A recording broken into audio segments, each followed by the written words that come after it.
지난주 저희 교회에서는 세 분의 침례식에 있었습니다. 저는 침례식을 보면서 한 분의 그 간증을 기억하게 되는데요. 이분이 교회를 다니신 지는, 한우리 교회를 다니신 지는 7개월이 되었고요.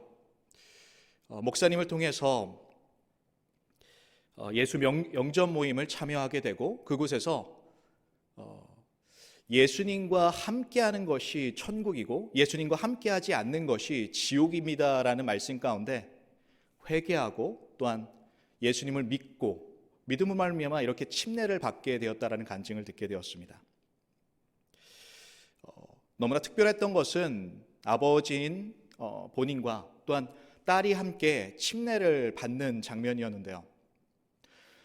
한때 한 시에 함께 침례받는 그 영광 가운데 저는 그분들을 보면서 아버지와 딸의 모습을 보면서 참 감격스럽고 하나님의 은혜가 이런 것이구나 다시 한번 깨닫는 시간을 갖게 되었습니다. 침례받는 분들이 우리에게 나아온다면 우리는 기뻐할 수밖에 없고 환영할 수밖에 없습니다. 이것은 하나님의 은혜라는 것을 우리는 알고 있습니다. 그런데 오늘 말씀 본문에서는 이 침례를 받고자 하며 이 침례 요한에게 나오는 사람들에게 요한은 그들을 환영하며 내가 너희들에게 이 회개의 침례를 주겠다라고 말하고 있는 것이 아니라 도리어 반대로 독사의 자식들아 너희가 하나님의 진노를 피하려고 하느냐라고 말하고 있는 것입니다. 여기서 말하고 있는 독사의 자식들, 우리가 알고 있듯이 창세기에서 아담과 하와를 꾀었던 이 자가 바로 뱀입니다. 이 유대인들은 이 뱀이 무엇을 상징하는지를 알고 있었는데요. 바로 사단을 상징하는 걸 알고 있었습니다. 다시 말하자면 이들이 들었던 것은 단지 독사의 자식들이라는 말이 아니라 마귀의 자식들아 너희가 심판을 피하려고 하느냐 이렇게 들었던 것입니다. 왜 침례 요한은 이 침례를 받으려고 나오는 자들에게 그 무리들에게 이 마귀의 자식들아 라고 책망하고 있을까요? 첫 번째로 우리 먼저 요한에게 다가오고 있는 그 무리가 누구인지를 알아야 합니다. 먼저 본문에서는 12절 말씀에 세리들도 침례를 받고자 나온다라고 말하고 있습니다. 이 무리들 중 가운데 세리가 있었다라는 것을 우리가 알 수 있습니다. 이 식민지, 로마의 식민지에 있었던 이 유대인들은 이 로마로부터 많은 각종 세금들을 빼앗기게 되었습니다. 이 세금을 걷는 사람들은 유대인들이었는데요. 이들은 동족임에도 불구하고 이들의 어려움을 알면서도 과중한 세금을 매겨서 그들의 백성의 그 마음과 형편을 어렵게 했었습니다. 이때 당시에 세리는 마치 죄인의 대명사처럼 여겨졌습니다. 14절 말씀이면 세리뿐만 아니라 그곳에 이 군인들도 물어 이르되 이 군인들도 이 무리 중에 함께 있었다라는 것을 알려주고 있습니다. 이 주석가들은 이 군인들이 로마의 군인이 아니라 이때 당시에 유대인으로서 병사로 있었던 자일 것이다 라고 말하고 있습니다. 마치 경찰과 같이 치안을 담당하고 또한 이 세리들이 이 세금을 잘 거둘 수 있게 옆에서 도왔던 조력자로 보입니다. 이들은 자신의 권위를 남용해서 악용하고 또한 거짓과 억압으로 부정부패를 일으켰던 사람들이었습니다. 이들에게 침례 요한은 독사의 자식들이라고 말하고 있는 것입니다. 또한 같은 선상에 있는 마태복음 3장 7절 말씀을 보면 누가복음에서는 이 모든 무리 가운데 독사의 자식이라고 말하고 있지만 마태는 특별히 바리새인들과 사두개인들에게 독사의 자식들이라고 말하고 있는 것을 볼 수 있습니다. 여기서 말하고 있는 바리새인들은 여러분이 너무나 잘 알고 있듯이 이때 당시에 보수적이고 이 전통을 따르는 종교인들을 이야기합니다. 또한 사두개인들은 그들과 반면 종교적인 기득권에 있었지만 이 성경 해석에 있어서 훨씬 더 자유주의에 있는 사람들을 이야기합니다. 이 바리새인들과 사두개인들은 이 물과 기름과 같이 하나가 될 수 없는 부류였습니다. 항상 대결 모드에 있었고 부활이 있다 없다 또한 천사가 있다 없다 항상 반대편에서 서로 싸우는 존재들이었습니다.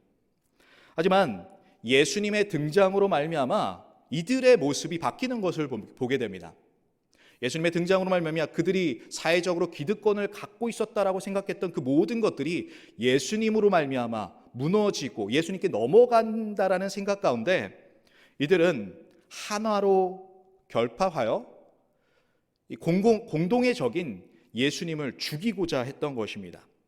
마침내 그들은 공동의 적인 예수님을 십자가에 못 박게 됩니다. 오늘 말씀 누가복음에서는 이 무리들이 바로 세리와 군인, 바리새인들과 사두개인들 또한 죄인들이라는 것을 알려주고 있습니다. 이 모든 무리에게 누가는 독사의 자식들이라고 외치고 있는 것입니다. 여기서 흥미로운 것은 먼저 결론을 보자면 3장 21절 말씀에 백성들이 다 침례를 받았다라고 설명해 주고 있습니다. 여기서 등장하고 있었던 세리, 군인 또한 내가 죄인이라고 생각했던 모든 사람들은 회개하고 침례를 받았다라는 것입니다. 하지만 자신을 죄인이라고 생각하지 않았던 자들이 있었습니다. 이들은 바로 바리새인들과 사두개인들입니다.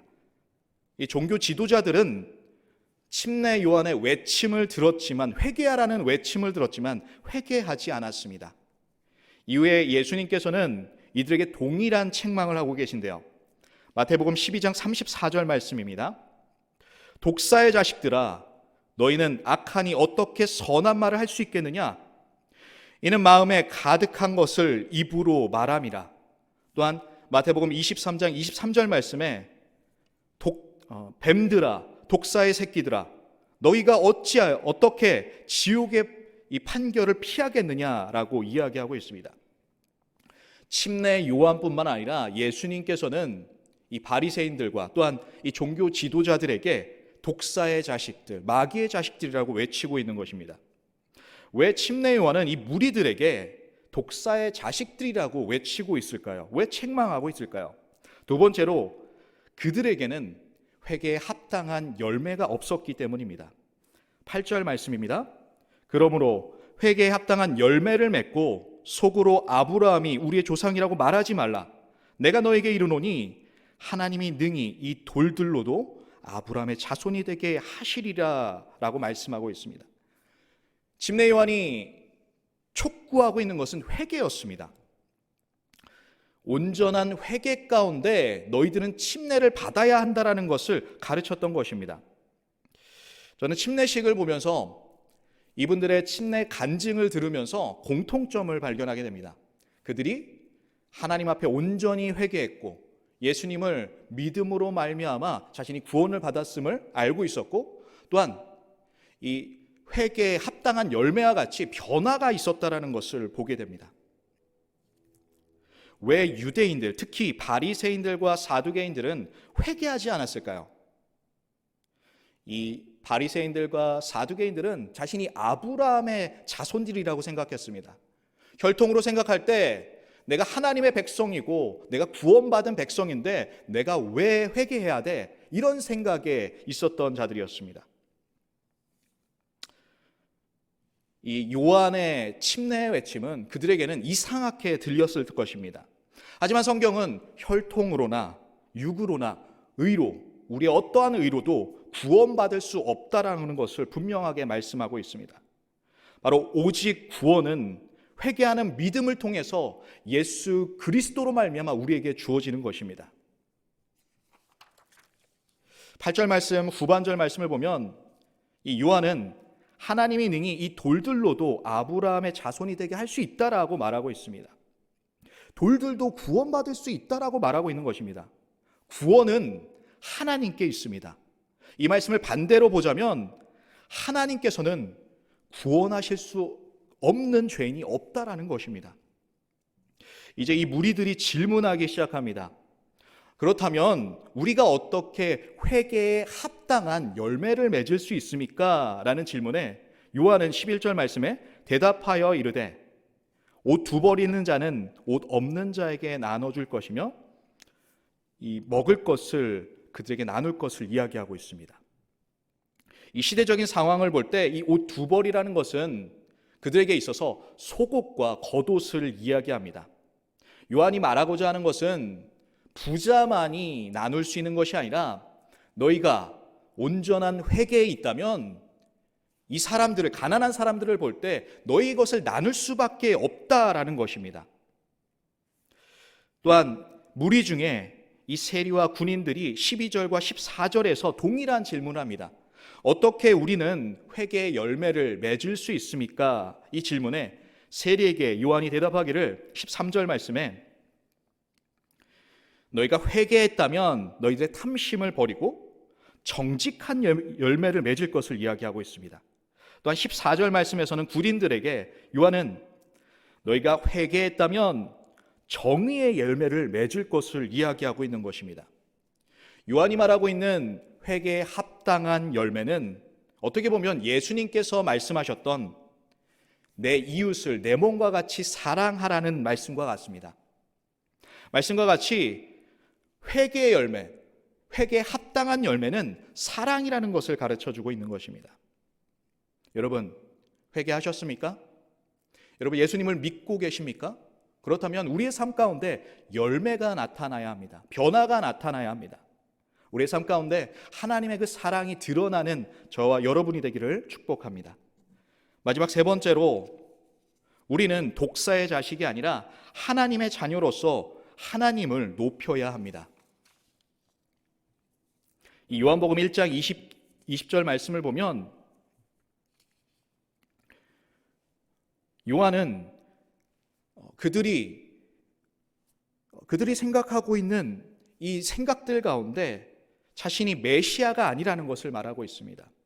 이 군중들은, 이 무리들은 이 말들을 듣고 나서 고민하게 됩니다. 아니, 이 사람이 혹시 우리가 기다리고 있던 메시아이지 않을까? 이분이 바로 그리스도이지 않을까? 이런 생각에 잠겨있는 그들에게 요한은 나는 숨기지 않고 드러내어 말한다. 나는 그리스도가 아니다. 오늘 말씀 16절 말씀에서 요한은 모든 사람들에게 대답하여 이르되 나는 물로 너희에게 침례를 베풀거니와 나보다 능력이 많은 이가 오시나니 나는 그의 신발끈조차도 풀기도 감당하지 못하겠다라고 말하고 있습니다. 그리고 그분은 성령과 불로써 너희에게 침례를 줄 것이다 라고 말씀하고 있습니다. 요한은 지금 자신은 예수님 앞에서 그분의 신발끈조차도 풀 수가 없다라고 말하고 있습니다. 이 마태복음에서는 이 신발을 들 수 없다라고 표현하고 있고요. 마가복음에서는 행동을 얘기하고 있는데 이 몸을 굽혀서 그분의 신발끈조차도 풀 수가 없는 존재라는 것을 가르쳐 줍니다. 여기서 신발끈을 풀었던 사람들이 유대인의 종이 아니라 더 하천한, 더 천한 이방인의 노예였다라는 것을 주석가들은 이야기합니다. 요한이 말하고 있는 것은 예수님 앞에서 나는 그 하천한 정말 낮고 낮은 종들보다 못하다라고 말하고 있는 것입니다. 이것은 예수 그리스도를 한없이 높이고 자신을 한없이 낮추고 있는 이 침례 요한의 겸손을 볼 수 있는 것입니다.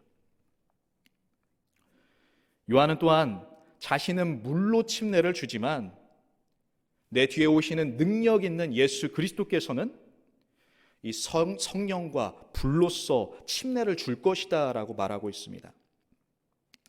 이것은 정말로 예수님께서 공생애를 마치시고 죽으시고 부활하시고 다시 이 하늘나라로 승천하시면서 성령을 약속하시고 우리가 너무나 잘 알고 있듯이 오순절 이 마가의 다락방에서 이 성령이 임함으로, 불같이 임함으로 이 성령이 우리 안에 들어오셨다라는 것을 성경은 가르쳐주고 있습니다. 우리에게 해석되는 것은 우리가 회개 가운데 예수 그리스도를 믿었다면 이 성령을 우리에게 선물로 주셨다라는 것입니다. 다시 말하자면 우리가 구원을 받음으로 말미암아 성령의 침례를 받았다라는 것입니다. 우리 안에 이 성령께서 내주하신다라는 것입니다.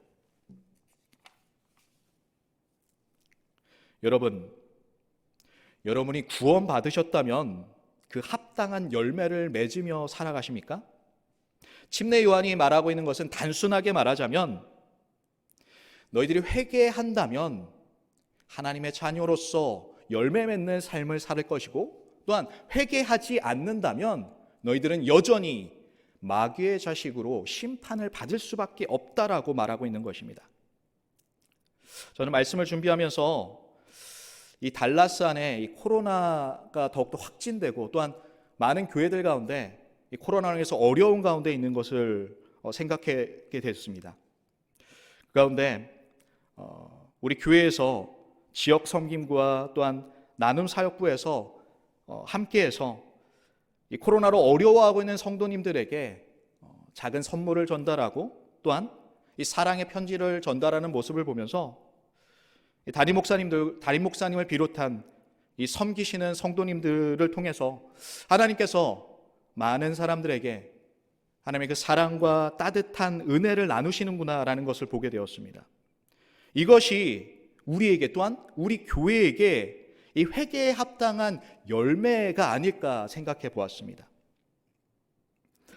2022년 새해를 맞이해서 계속적으로 헌신하는 분들만 헌신하는 것이 아니라 모든 성도님들이 누구나 할 것 없이 이 열매에 합당한 열매를 많이 맺을 수 있는 저와 여러분들이 되기를 축복합니다. 기도하시겠습니다. 하나님 감사합니다. 하나님, 침례 요한을 바라보면서 그의 겸손과 또한 온전히 주님만을 나타내는 모습을 바라봅니다. 하나님, 우리의 삶 가운데 온전히 주님만을 드러나게 하여 주시옵시고, 우리가 사단의 자식으로 살아가는 것이 아니라 하나님의 자녀로 살아간다면 그에 합당한 열매를 맺으며 살아갈 수 있는 모든 성도님들 되게 하여 주시옵소서. 감사하며 예수님의 이름으로 기도하옵나이다.